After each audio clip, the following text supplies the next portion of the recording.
What is more frightening than being born beside a throne, or being erased by the very throne that made you? Welcome to History Reborn AI. Rome carved the names of its emperors into marble. Behind every marble name stood a daughter, honored in public, then married off by force, exiled, or quietly killed.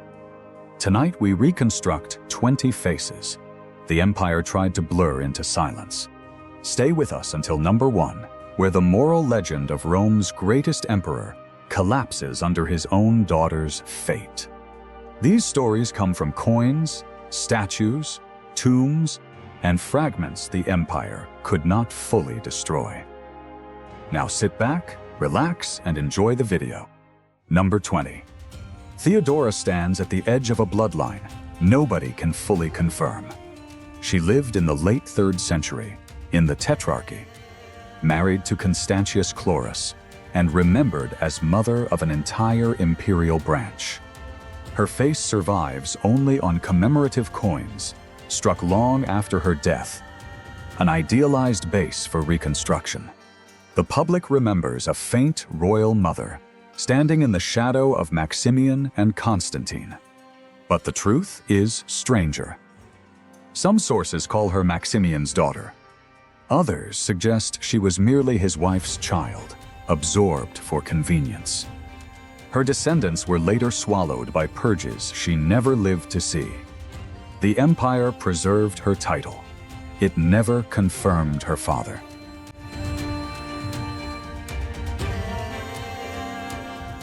Number 19. Flavia Domitilla the Younger died before her family ever wore a crown. She lived in the mid-1st century, daughter of Vespasian, sister to Titus and Domitian, in the earliest years of the Flavian dynasty. Her image survives on deification coins bearing the title Diva, a base for reconstruction. The public barely remembers her, a quiet shadow beside the family that built the Colosseum. She never saw that glory. She died before her father became emperor. Only in death did the court transform her into something sacred. Living, she held no power. Dead, she became propaganda. Rome granted her immortality only once. She was no longer alive to receive it.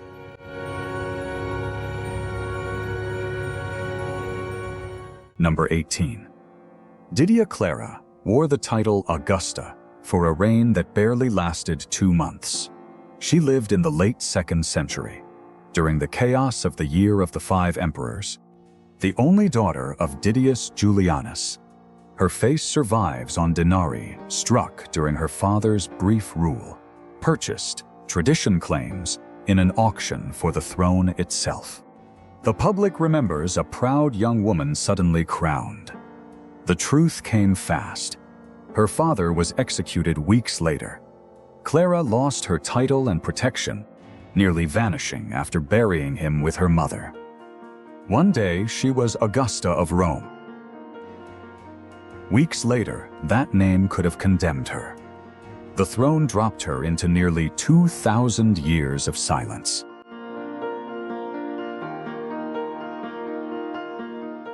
Number 17.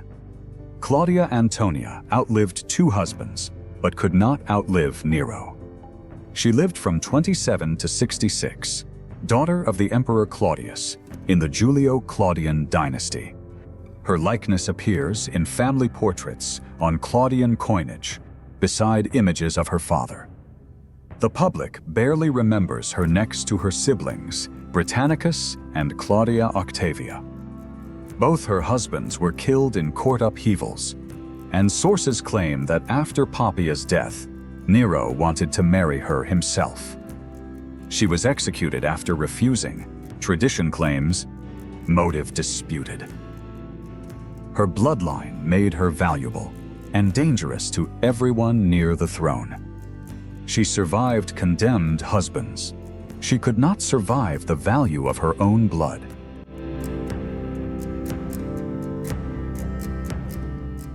Number 16. Julia Flavia's face survives in marble, but her story was buried under rumor. She lived from around 64 to 91. daughter of the Emperor Titus, during the brief Flavian dynasty. Coins bearing her name and disputed statues aid reconstruction. The public remembers a beautiful daughter, rumored lover of her own uncle, Domitian. Ancient writers claim she died after a forced abortion he ordered. But this may reflect a hostile tradition, painting his reign as monstrous, and should never be treated as fact.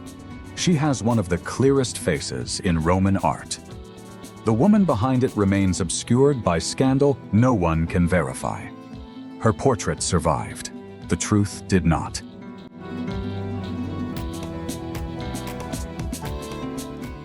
Number 15. Valeria Maximilla vanished the moment her husband lost a battle. She lived through the turn of the 4th century in the Tetrarchy, daughter of Emperor Galerius and wife of Maxentius. No confirmed coin portrait exists, but a deliberately damaged statue from a villa at Chiragon has been proposed, uncertainly, as her likeness. The public remembers her only as the invisible wife of the emperor, defeated at the Milvian Bridge. She had already lost her young son. Then in 312, her husband drowned fighting Constantine. After that defeat, Maximilla disappears entirely from the record. No power guaranteed her survival. When her husband sank beneath the river, history let her sink with him.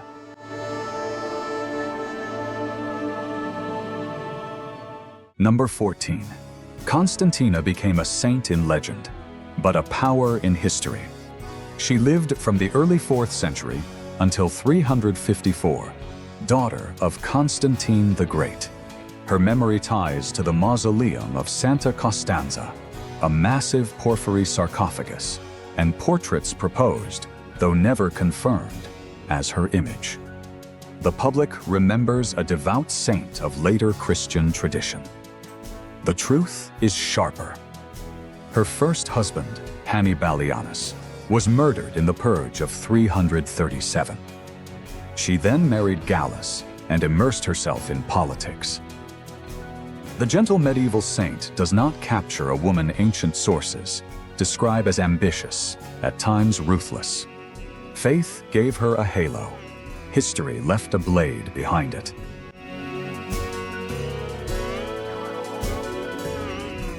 Number 13. Faustina the Younger could not protect the children she gave an empire. She lived from around 130 until 175, daughter of Antoninus Pius, wife of Marcus Aurelius in the Antonine dynasty. Few Roman women left such a rich portrait record: marble busts, gold and silver coinage, each hairstyle marking a stage of her life. The public remembers a fertile empress beside a philosopher emperor, but many of her children died young. Later sources, especially the unreliable Historia Augusta, accuse her of adultery, claims with little credibility never to be treated as fact. The empire counted every child she bore. No one counted how many she buried.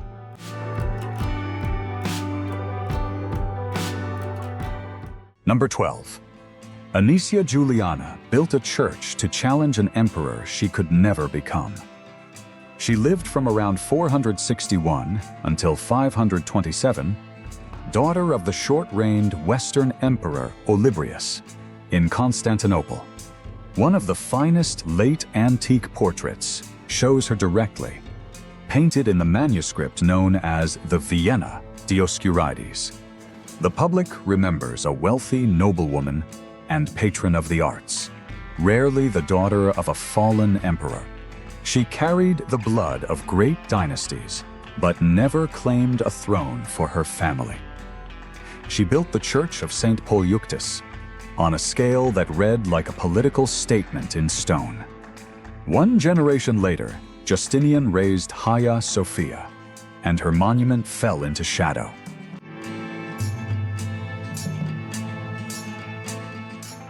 Number 11. Constantina watched an entire imperial family disappear.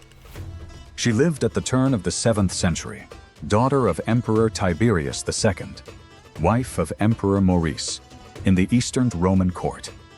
Family coinage beside Maurice and their son Theodosius aids reconstruction. The public barely remembers her beside the Balkan Wars and Maurice's downfall.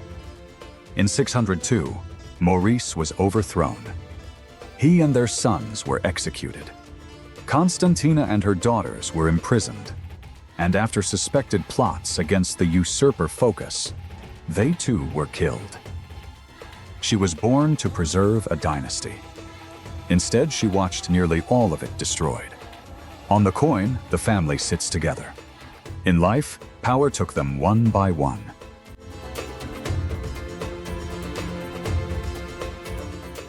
Number 10. Aelia Ariadne chose 2 emperors but could not save her own son. She lived from around 450 until 515, daughter of Emperor Leo I, in Constantinople. Her portrait survives on imperial coinage, gold coins capturing the crown and jewelry of a late 5th century empress. The public remembers a woman who linked 3 dynasties and reportedly chose Anastasius to become emperor. Her son, Leo II, took the throne as a child and died months later. Ariadne endured coups, exile, and war beside her husband Zeno, then married his successor after his death. She could decide which man wore the crown. She could not keep her own child alive long enough to wear it.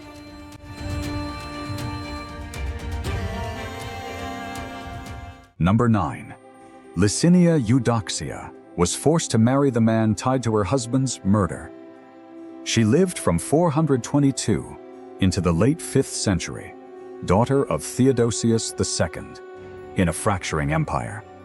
Gold coinage and wedding imagery from her marriage to Valentinian, the Third aid reconstruction. Legend remembers her as the empress who summoned the Vandals to sack Rome.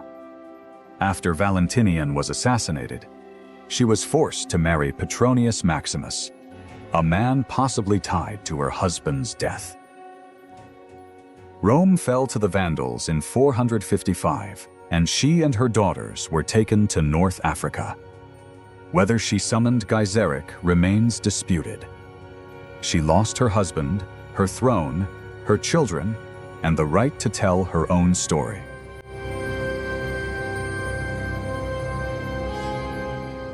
Number 8. Aelia Pulcheria gave up marriage so no man could seize her power. She lived from 399 until 453, daughter of Emperor Arcadius, sister to Theodosius II in Constantinople. Coinage bearing her name, crown, and Augusta regalia aids reconstruction. The public remembers a devout empress, defender of Chalcedonian doctrine, and powerful sister to an emperor. Her vow of perpetual virginity was as political as religious, ensuring no husband could claim her authority through marriage. She was once pushed from court, only to return and later marry Marcian in name alone. To keep her independence, she surrendered marriage, children, and any private life.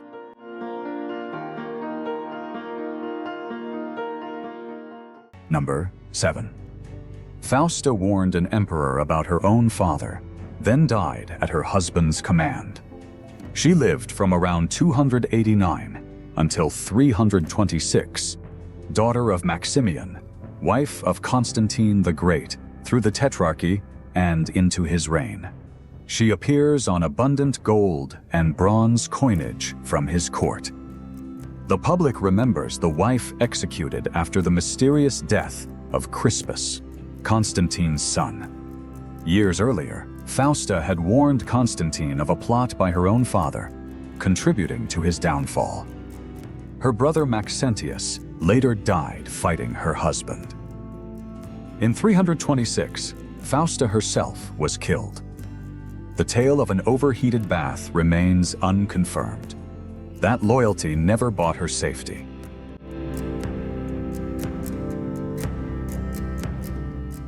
Number 6. Lucilla plotted to kill her own brother to save an empire she believed in. She lived from around 148 until 182, daughter of Marcus Aurelius in the Antonine dynasty. Marble busts and coinage trace her image from youth through her years as Augusta. The public remembers the sister who conspired against Commodus. She had once stood at the center of power as wife to co-emperor Lucius Verus. After his death, she was forced to marry the far older Pompeianus. When Commodus turned tyrannical, Lucilla joined a plot to remove him. It failed. She was exiled to Capri, then executed. The plot only changed the date of her own death.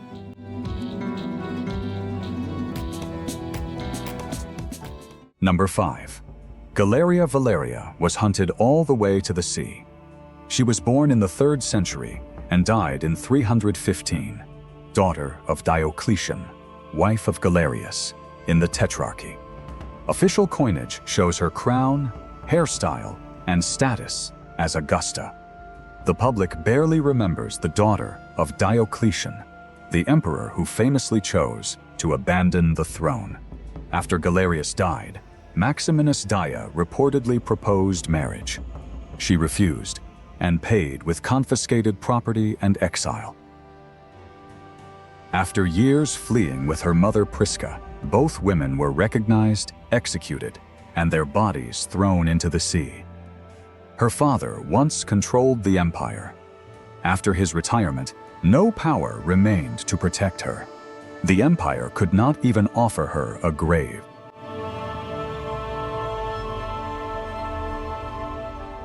Number 4. Galla Placidia was taken prisoner, then rose to rule the empire that once held her captive. She lived from around 388 until 450. Daughter of Theodosius I, as the Theodosian order collapsed. Gold coinage and monuments linked to the Ravenna court, including a building known as her mausoleum, aid reconstruction. The public remembers a Visigothic captive who became regent of the West. She was seized during the sack of Rome in 410, married the Visigothic king Ataulf, and bore a son who died young. After Ataulf was murdered, she returned to Rome, was forced into another marriage, and ruled for her son as the empire crumbled. Every survival cost her another piece of her former life.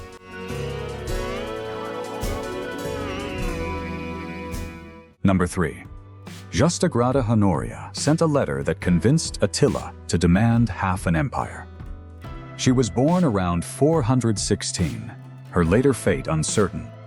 Daughter of Emperor Constantius III, sister to Valentinian III. Gold coinage shows her crown and jewelry as a Western Augusta.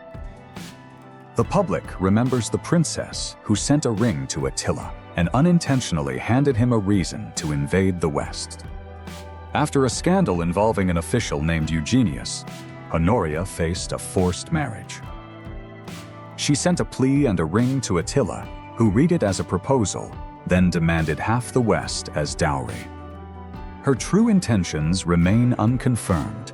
On the other side of that door stood Attila and an army.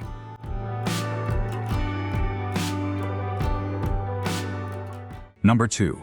Claudia Octavia was loved by Rome and condemned by Nero anyway. She lived from around 39 until 62, daughter of Claudius, first wife of Nero, in the Julio-Claudian court. Family coinage from her father's reign and comparisons to Julio-Claudian portraiture support her reconstruction. The public remembers an innocent wife discarded for Poppaea Sabina. Octavia was married to Nero while still young. After Claudius and Britannicus died, she lost everyone who might have shielded her. Nero divorced her for supposed infertility, then accused her of adultery. She was exiled to Pandateria and executed, despite public sympathy. Rome's love turned her into a symbol, and that symbol frightened an emperor who saw resistance in her popularity. No cry could outrun Nero's order.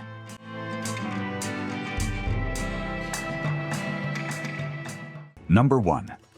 Julia the Elder was destroyed by the moral legend her own father built.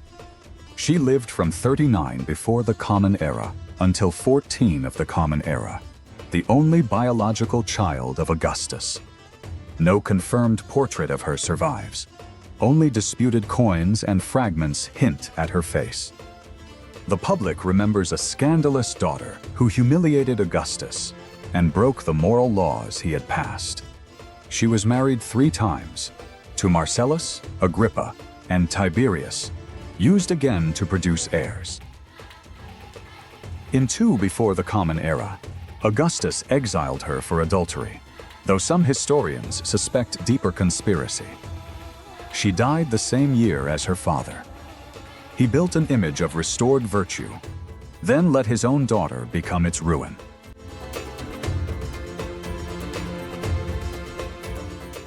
They were daughters of the most powerful men Rome ever produced. Power never saved them. History Reborn AI will keep returning these buried faces to the light. Thank you for staying until the very end.